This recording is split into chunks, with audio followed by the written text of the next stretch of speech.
Good morning. Believe it or not, we are halfway through the calendar year of 2018.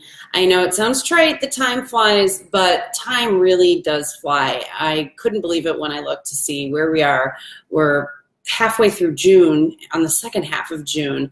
So what we did here at PMA is we did some research and took a look at business trends that you'll be seeing in the second half of 2018 and possibly creeping up into 2019 as well. First things first, a greater reliance on the virtual workforce, on the freelance workforce. Now, that is subcontractor work, virtual support of any kind, and that's something we have been seeing an uptick, I think a consistent one every year, every half year and every year since it came on the scene. And when virtual support, the idea of it first came on the scene, I do believe there was a lack of trust. People weren't comfortable handing things over with their business to a complete stranger, whereas now we have video messaging, project management systems, and ways to manage things much better. And also, people now realize that you can scale the amount of support you have with your business.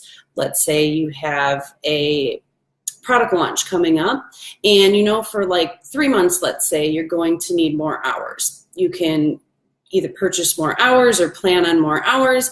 And let's say, things are going to scale down and slow down a little bit and scale back, and you will only need maybe a few hours a month compared to what you were needing before.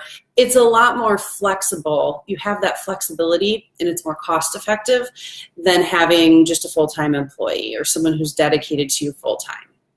And that is anything from project-based and task-based stuff that you could utilize Upwork for, websites like that, or more of your whole business support, like utilizing a virtual team. So there's lots of options also, as well as being cost effective.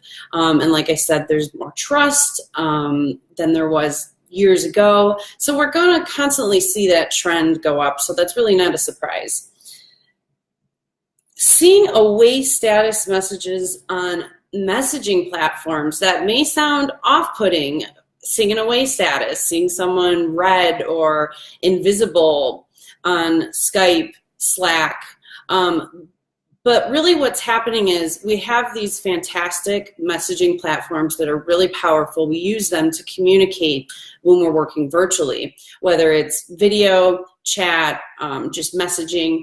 But between having your email inbox, and who knows how many email accounts you're pulling into your inbox, and having Skype open, Slack open, even Zoom open, maybe whatever you're using, it's kind of become too much. People realize that multitasking is not effective. Do you ever go through tasks and do a bunch of things and realize, did I do that? And you question yourself, did I actually finish that?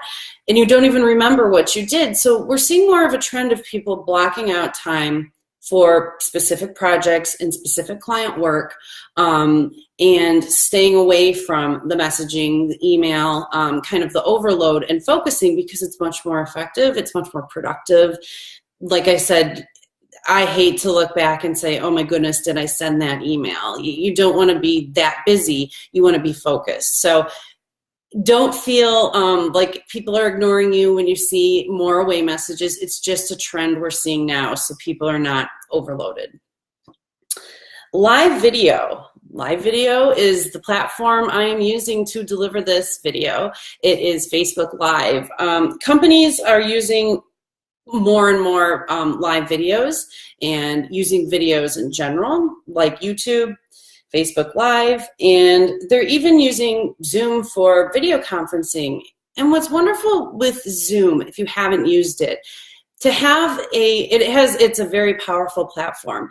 But what's great about Zoom, if you just want to use it as far as like a conference call, it's so great to have a face-to-face conference call when you work virtually, because you have that human connection that you don't have when you're working virtually. And before in the virtual workforce, we relied a lot on conference lines, and a lot of businesses do rely on conference lines and conference calls. But a lot of times people were probably emailing and, sneaking in other work. And with Zoom, you're face to face. You can see people's emotions. You can read people. It's just a really effective, great way to collaborate, to bond as a team, to get work done, have working calls. It's a very powerful platform. So going to see more and more of that and more live videos.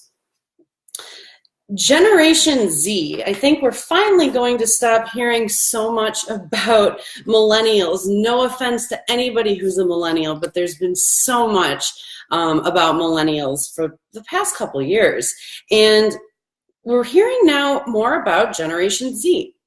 It may be the first time you're hearing about it, or maybe you've heard about this generation. They're born after 1998, and they're shaping up to be pretty different than millennials and anyone who's past the millennial stage, who's in the generation past millennials. So really what's been predicted is that Gen Z is going to have more of an entrepreneurial mindset. They're going to be more flexible with changing technology and not rigid and kind of stubborn. Supposedly other characteristics that we're going to see with these Gen Zs entering the workforce: loyal, compassionate, responsible, determined, and competitive. So those are all very positives. Hopefully we'll be seeing these young, great people entering the workforce with these great attributes, and millennials have tons and tons of great attributes. So it's nothing against millennials. It's just a new trend, and it's happening because of time. People born after 1998 are going to be more and more are going to be joining the workforce. So I'd love to hear your thoughts. Are there trends that you've seen within a particular industry? Anything that we didn't talk about? Anything that you're noticing? Do you have any questions, feedback? Drop us a line in our comment section. If you haven't already liked the PMA Facebook page, go ahead, hit that thumbs up button. We'd love to hear from you. Have a fantastic week, and thank you for tuning in.